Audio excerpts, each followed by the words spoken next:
এবং মরা থেকে জীবিত হওয়া আশ্চর্য যে নয়, বাস্তব যে সত্য, তার দুটো উদাহরণ দিয়ে আমরা আবার আমাদের মূল বক্তব্যে ফিরে আসব। একটা উদাহরণ কি, আল্লাহ কোরআন মাজিদে বারবার মৃতকে জীবিত করার কথা বলতে গিয়ে বলেছেন, আমি মৃত মাটিকে বৃষ্টি দিয়ে জীবিত করি, আমি মৃত বীজ থেকে বৃষ্টির মাধ্যমে গাছ বের করি। এখন আপনি চিন্তা করেন, একটা আমের গাছ যতটা জীবিত, মানুষ তার চেয়ে বেশি জীবিত না কম জীবিত? বেশি জীবিত। আমের গাছ তো হাঁটতে পারে না, চলতে পারে না, মানুষ তো হাঁটছে, আমের গাছ তো কথা বলতে পারে না, মানুষ তো কথা বলতেছে। তাহলে জীবনের আলামত আমের মধ্যে বেশি আছে না মানুষের মধ্যে বেশি আছে? মানুষের মধ্যে বেশি আছে। এবার ওই আমের গাছ থেকে যে আম তৈরি হলো, ওই আমের যে বিচি, ও বেশি জীবিত না মানুষের যে মেরুদণ্ড, এ বেশি জীবিত? মেরুদণ্ড বেশি জীবিত।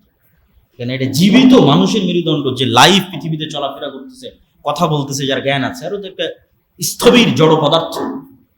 ওই জড় পদার্থের একটা মৃত বীজ, ওই মৃত বীজ যখন মাটিতে পড়তেছে, ওর মধ্যে থেকে আর একটা জীবিত গাছ বের হয়ে যাচ্ছে। আল্লাহ! তাহলে ওই মৃত বীজ থেকে গাছ বের হওয়া বেশি আশ্চর্য না মানুষের মতো জীবন্ত মানুষের মেরুদণ্ডের হাড্ডি থেকে আবারও মানুষ বের হবে মাটির মধ্যে থেকে? কোনটা বেশি আশ্চর্য? আমেরটা বেশি আশ্চর্য। বুঝাতে পারিনি মনে হয়? আমেরটা বেশি আশ্চর্য, আমারটা আশ্চর্য নয়। ও তো কম জীবিত, ওর মধ্যে থেকে আবার আল্লাহ আর একটা জীবিত গাছ তৈরি করে দিচ্ছে। আমি তো এমনি জীবিত, আমার মতো আরো সহজ ব্যাপার। এই জন্য আল্লাহ ওই উদাহরণ বারবার দেয়। আর আল্লাহর জন্য আরো কেন সহজ মানুষকে মাটি থেকে তৈরি করা? এই জন্য আরো বেশি সহজ যে মানুষ পৃথিবীতে বেঁচে থাকতে যত রকমের ভিটামিন, প্রোটিন, মিনারেল, পুষ্টি, যা খাবার মানুষ বেঁচে থাকতে গ্রহণ করে, তার প্রত্যেকটা খাবারের মধ্যে যত রকমের ভিটামিন, মিনারেল, প্রোটিন আছে, সব মাটি থেকে আসে। সব মাটি থেকে আসে।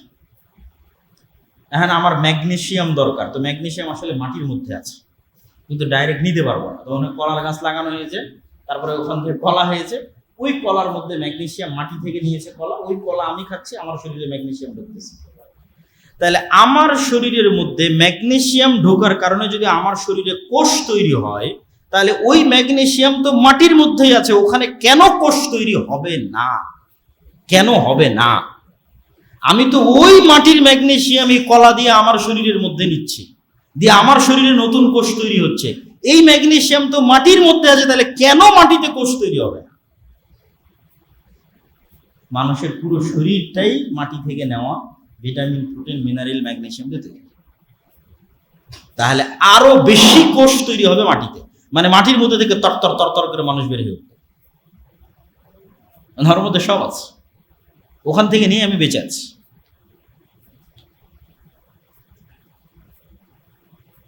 আমরা যে আলোচনায় ছিলাম, যে আলোচনা থেকে আলোচনায় আসলাম, যে নূর সত্য এবং নূর বাস্তব, যদিও আমরা আমাদের এই সচক্ষে দেখতে না পাই, কিন্তু এটির উপর ঈমান রাখতে হবে। আর এই নূরের পৃথিবীতে, বর্তমান পৃথিবীতে একমাত্র উৎস কি? একমাত্র উৎস হচ্ছে কোরআন, কোরআন হাদিস। তো আজকে আমাদের বক্তব্যের মূল বিষয়বস্তু ছিল কোরআনের তাৎপর্য এবং গুরুত্ব। তার একটা মোটামুটি ধারণা আপনাদের কাছে দেওয়ার চেষ্টা করলাম। এখন এই কোরআন উম্মতে মুহাম্মাদীকে দেওয়া হয়েছে, এবং এই কোরআনের সাথে উম্মতে মুহাম্মাদীর ভাগ্য নির্ধারণ করে দেওয়া হয়েছে। ইন্নাল্লাহা ইয়ারফাউ বিহাদাল কিতাবি আকওয়ামান ওয়া ইয়াদউ বিহি আখারিন। এই কিতাবের গুরুত্ব এবং মর্যাদা আমার এবং আপনার কাছে যা হবে, আমার এবং আপনার জাতিগত ভাগ্য তাই নির্ধারিত হবে পৃথিবীতে। এই কোরআন যদি আমার কাছে অবমূল্যায়িত হয়, তাহলে আমরা সারা পৃথিবীতে অবমূল্যায়িত হব। আপনি আমাদের ভাগ্য বুঝতে পারবেন কোরআনের মূল্য দেখে, অথবা আমাদের অবস্থা দেখে বুঝতে পারবেন আমাদের কাছে কোরআনের মূল্য। তথা রোহিঙ্গাদের গুরুত্ব মায়ানমারের কাছে যা, গাজার ফিলিস্তিনের মানুষের গুরুত্ব ইসরায়েলের কাছে, তা এইটা আসলে কোরআনের গুরুত্ব মুসলমানের কাছে। কোরআনের গুরুত্ব ওই জায়গায় চলে গেছে, এই জন্য জাতিগতভাবে আমার গুরুত্ব ওই জায়গায় চলে গেছে। এবং এইটার বাস্তব উদাহরণ যদি দেখতে চান, তাহলে এই যে রানিং যে বিশ্বকাপ চলতেছে এটার মধ্যে দেখতে পাবেন। আল্লাহ সুবহানাহু ওয়া তাআলা কোরআন মাজিদের একটা আয়াতে বলতেছেন, সূরা বাকারার মধ্যে, ওয়া মিনান নাসি মান ইয়াত্তাখিযু মিন দুনিল্লাহি আনদাদা ইউহিব্বুনাহুম কাহুব্বিল্লাহ। মানুষের মধ্যে এমনও কিছু মানুষ আছে যারা অন্য আরেক মানুষকে এইভাবে ভালোবাসে যেভাবে আল্লাহকে ভালোবাসা উচিত। মানুষের মধ্যে এমনও মানুষ আছে যারা অন্য মানুষকে ওইভাবে ভালোবাসে যেভাবে কাকে ভালোবাসা উচিত? আল্লাহকে। ওয়াল্লাযীনা আমানু আশাদ্দু হুব্বান লিল্লাহ। তবে যাদের অন্তরে ঈমানের নূর আছে এরা সবচেয়ে বেশি ভালোবাসে কাকে? আল্লাহ সুবহানাহু ওয়া তাআলা। ওয়ালাউ ইয়ারাল্লাযীনা যালামু ইয ইয়ারাউনাল আযাবা আন্নাল কুওয়াতা লিল্লাহি জামিআ। আওয়াজ বেশি হয়ে গেল। তো এখানে কষ্ট হবে তো শুনতে। আন্নাল কুওয়াতা লিল্লাহি জামিআ। যেই দিন জালেমরা দেখবে যে সকল ক্ষমতার মালিক তো আল্লাহ, সকল ইজ্জতের মালিক তো আল্লাহ, যেদিন এই দৃশ্য প্রকাশ পেয়ে যাবে, এক নাম্বার। দুই নাম্বার আর কি প্রকাশ পাবে? ইজ তাবাররা আল্লাযীনা তুবিউ মিনাল্লাযীনা ইত্তাবাউ ওয়া রাআউল আযাবা ওয়া তাকাত্তাআত বিহিমুল আসবাব। এরা দুনিয়াতে যাদের ফ্যান ফলোয়ার ছিল, ওই সমস্ত ভাইরাল জনপ্রিয় ব্যক্তিত্ব পার্সোনালিটিরা কিয়ামতের মাঠে এদের থেকে সম্পর্ক ছিন্ন করে দেবে। আমি তো চিনি না এরা কার, আমি তো এদেরকে বলিনি আমার অনুসরণ করতে, কেন কিয়ামতের মাঠের ভয়াবহতায় এটা করবে। তাহলে দুটো জিনিস ঘটলো, এক, কিয়ামতে দেখতেছেন সব শক্তি ক্ষমতা আল্লাহ। দুই নম্বর কি দেখতেছে? ও যার ভক্তি এবং শ্রদ্ধা করত সে বলতেছে আমি তো চিনি না তুমি কে। তখন এবার এই সমস্ত ফ্যান ফলোয়ারেরা বলবে وقال الذين اتبعوا لو ان لنا كرة فنتبرأ منهم كما تبرؤوا منا। যদি আল্লাহ আর একবার পৃথিবীতে যাওয়ার সুযোগ দিত তাহলে আজকে কিয়ামতের মাঠে ওরা যেভাবে আমাদের থেকে সম্পর্ক ছিন্ন করলো, দুনিয়াতে ফিরে গিয়ে এদের থেকে আমরা ওইভাবে সম্পর্ক ছিন্ন করতাম যে তোদেরকে আমরা চিনি না, তোরা কারা। কিন্তু তখন তো আর পৃথিবীতে ফিরে আসার সুযোগ নেই। তাহলে কোন মুসলিম যুবক, কোন মুসলিম তরুণের অন্য কোনো ব্যক্তি আল্লাহ এবং আল্লাহ রাসূল ছাড়া অন্য কোনো ব্যক্তির প্রতি মাত্রাতিরিক্ত ভালোবাসা শুধুমাত্র খেলার কারণে, এইটার প্রমাণ বহন করে যে আমাদের সমাজে কোরআন কোন জায়গায় আছে। আমরা কোরআনের শিক্ষা মানুষের অন্তরে কি পর্যন্ত নিয়ে যেতে পেরেছি। জাতিগতভাবে কোরআন অমান্য করলে আযাবের শিকার হতে হবে। আল্লাহ অতীতে সকল কিতাব অমান্যকারী জাতিকে আযাব দিয়েছে। উম্মতে মুহাম্মাদীর আযাব কি? আল্লাহ একই স্টাইলের আযাব বারবার দিয়েছেন এরকম নজির পাওয়া যায় না, খুব কম। যেমন নূহ আলাইহিস সালামের কওমকে বন্যায় ডুবিয়ে মেরেছে, পরে আদ সামুদ এদের কওমকে কিন্তু আর বন্যায় ডুবানো হয়নি। তাহলে আদ সামুদের কওমকে কিভাবে ধ্বংস করেছে? কাউকে বিকট আওয়াজ দিয়ে আর কাউকে বিশাল ঝড়ো বাতাস দিয়ে। আসহাবুল ফিলকে কিভাবে ধ্বংস করেছে? আকাশ থেকে পাথর বর্ষণ করে। কওমে লুতকে কিভাবে ধ্বংস করেছে? পৃথিবী উল্টিয়ে। এই মাইকে আওয়াজ হচ্ছে না? হ্যাঁ, তাহলে কি এটা অন করা নাই নাকি?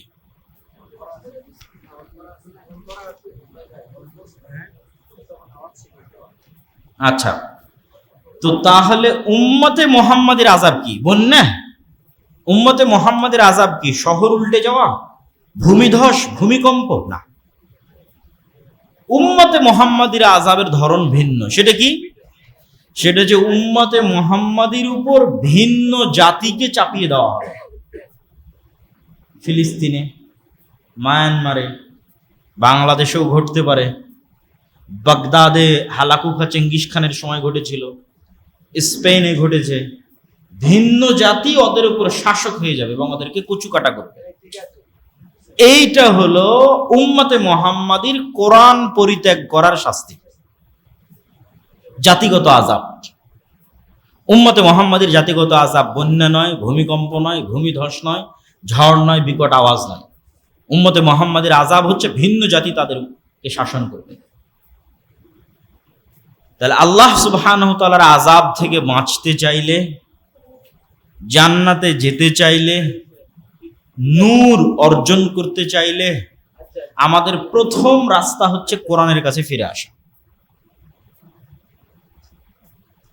এই জন্য আমি অনেক আগে, আজ থেকে 2-3 বছর আগে দাওয়াতি সফর শুরু করেছিলাম, ধারাবাহিক মসজিদ ভিত্তিক, একটা লক্ষ্য উদ্দেশ্য নিয়ে, যে প্রত্যেক মসজিদে মক্তব থাকতে হবে। এবং বহু জায়গায় এরকম বক্তব্য দিয়েছি যে মসজিদের এসি বিক্রি করে হলেও মক্তবের শিক্ষক ভালো মানসম্মত বেতন দিয়ে রাখতে হবে। কেননা ইসলামের মূল নূর, যেটা দিয়ে ইসলাম টিকে থাকবে, এটা হচ্ছে কোরআন। এইটা যদি আমি মানুষকে না শিখাতে পারি, আর মসজিদ যদি স্বর্ণ দিয়েও তৈরি করি, একদিন এই মসজিদে মুসল্লি হারিয়ে যাবে।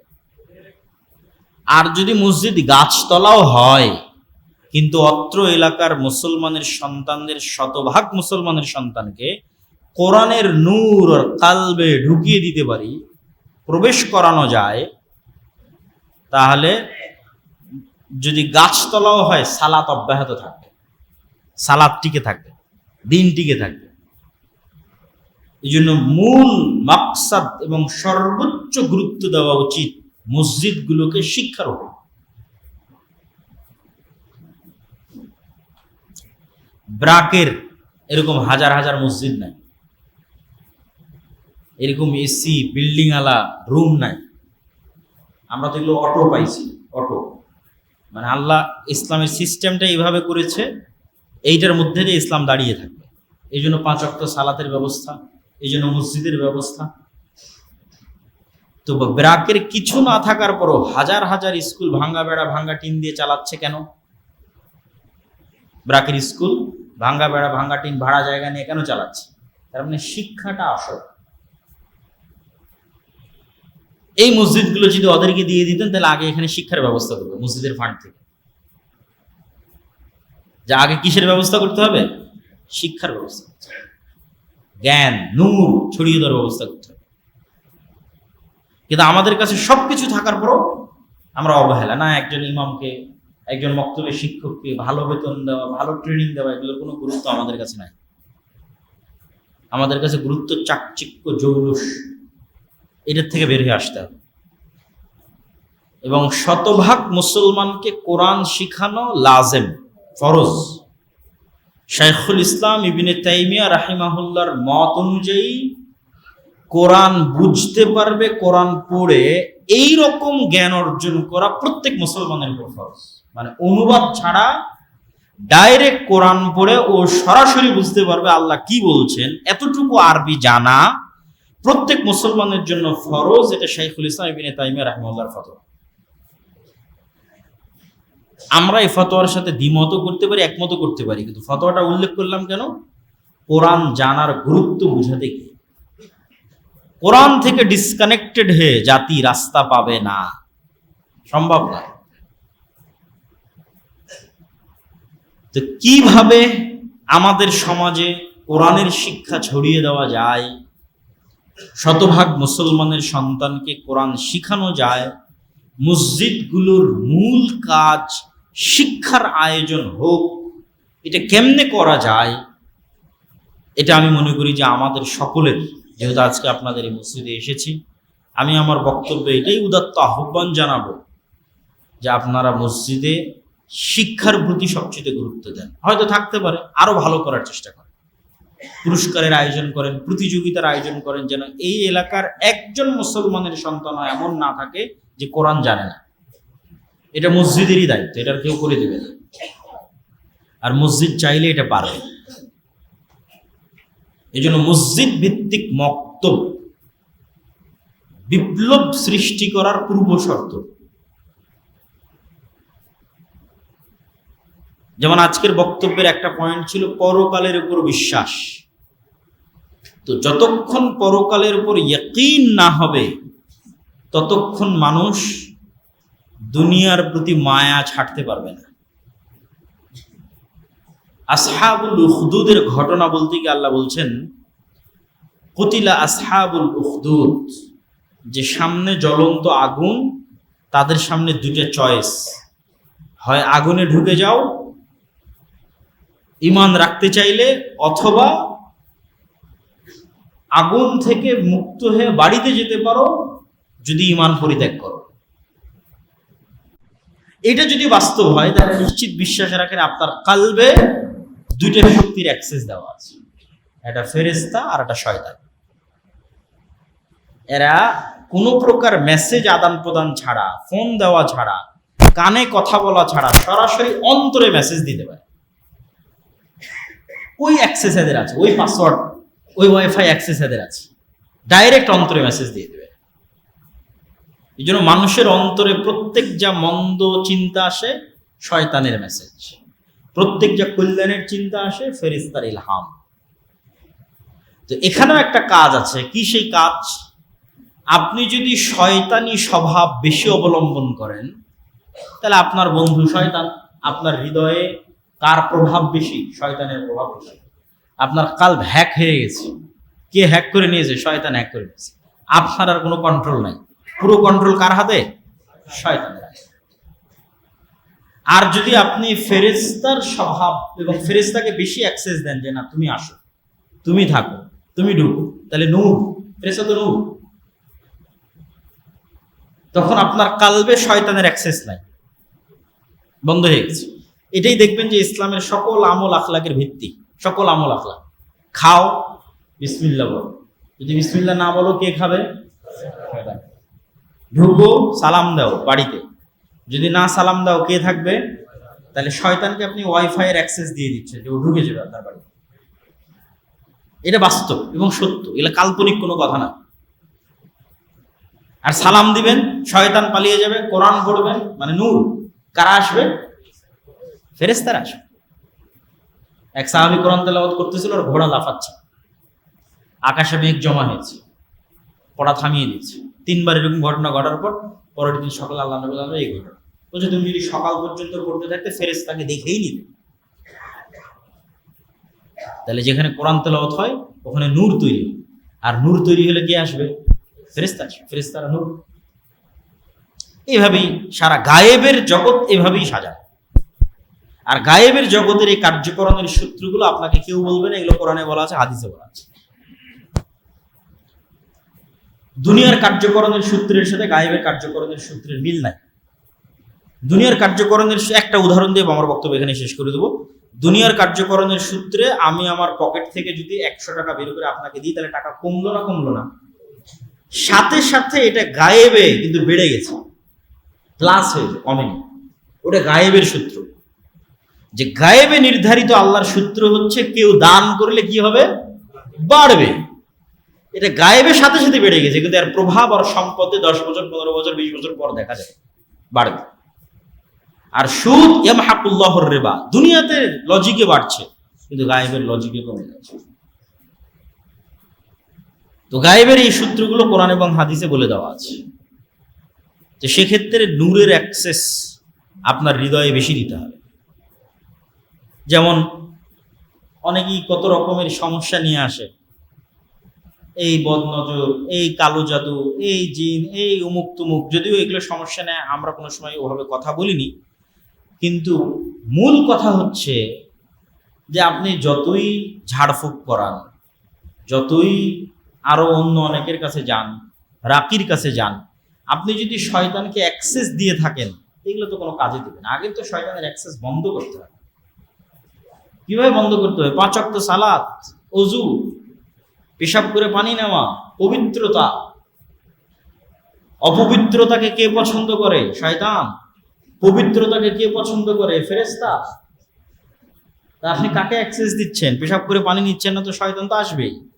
আপনি তাবিজ লাগিয়ে রাখেন আর কবজ লাগিয়ে রাখেন আর ঝাড়ফুঁক করেন, শয়তানে তো বাড়ি ভরা। তাহলে তো আগে ওর অ্যাক্সেস বন্ধ করতে হবে। আপনার সঙ্গী, আপনার বন্ধু হতে হবে ফেরেশতা। এমনও মানুষ আছে যে উজু ভাঙলেই উজু করে। মুহাম্মদ সাল্লাল্লাহু আলাইহি সাল্লামের মতো মানুষের মুখের গন্ধ যদি ফেরেশতার কষ্ট হয়, তাহলে আমার আর আপনার যদি বিড়ি সিগারেটের গন্ধ হয় তো ফেরেশতা আসবে? আপনি বলেন, কথা বলেন না যে। মুহাম্মদ সাল্লাল্লাহু আলাইহি ওয়াসাল্লামের মতো একজন নবী, সর্বশ্রেষ্ঠ নবী, তার মুখের মানবিক গন্ধ জিব্রাইলকে কষ্ট দেয়, ফলত ওনাকে বারবার বলেন মেসওয়াক করেন, মেসওয়াক করেন, মেসওয়াক করেন, মেসওয়াক করেন। আর আমি সারাদিন বিড়ি সিগারেট খাচ্ছি, তাহলে আমার গন্ধে ফেরেশতা আসবে? তখন আসবে কে? আসবে শয়তান আসবে।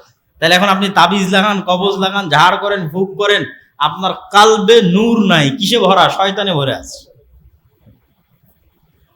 এগুলো গায়েবের বাস্তব রুলস এন্ড রেগুলেশন, এভাবেই কাজ করে গায়েবের জিনিসগুলো। তা আপনাকে আগে ওই রাস্তাগুলো ওইভাবে বন্ধ করছে, তখন আপনার জন্য কোরআন হবে নূর, হেদায়েতের রাস্তা। এর আলোকে চলবেন, এর আলোকে কাজ করবেন, কোরআন তেলাওয়াত করবেন, কোরআন বুঝবেন, সকাল সন্ধ্যার জিকির করবেন। আল্লাহ সুবহানাহু ওয়া তাআলা আমাদেরকে কোরআনের উপর আমল করার, কোরআন বুঝার এবং কোরআনের শিক্ষা ছড়িয়ে দেওয়ার তৌফিক দান করুক আল্লাহুম্মা আমিন। আর আজকে আমরা যে আলোচনা করলাম, এই আলোচনা থেকে রূহ, নাফসের যে বিষয়গুলো তুলে ধরলাম, সুস্থতা, অসুস্থতা, মৃত, জীবিত, নূরের যে বিষয়গুলো আলোচনা করলাম, পরকালের পুনরুত্থান, আলো এবং নূরের মধ্যে পার্থক্য, নূরের বাস্তবতা। আলো যেমন অনেকাংশে দেখা যায় না, এরকম নূর দেখা যায় না কিন্তু বাস্তব। এই প্রত্যেকটা জিনিস বুঝার, মানার তৌফিক দান করুক আল্লাহুম্মা আমিন।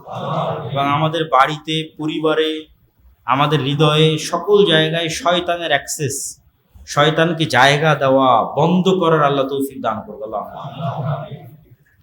এবং আল্লাহ সুবহানাহু ওয়া তাআলা আমাদেরকে কোরআন বুঝায় এবং কোরআনকে আমাদের হৃদয়ের নূর, আমাদের কান, আমাদের চোখ, আমাদের আশপাশ, ডান বাম, উপর নিচ, এগুলো সব কিছুতে নূর তৈরি করার মাধ্যম হিসেবে আল্লাহ সুবহানাহু ওয়া তাআলা কোরআনকে কবুল করুক আল্লাহুম্মা আমিন।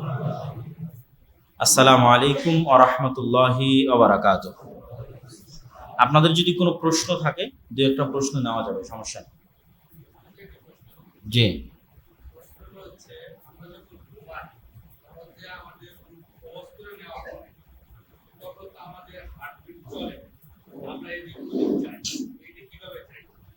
সুন্দর প্রশ্ন।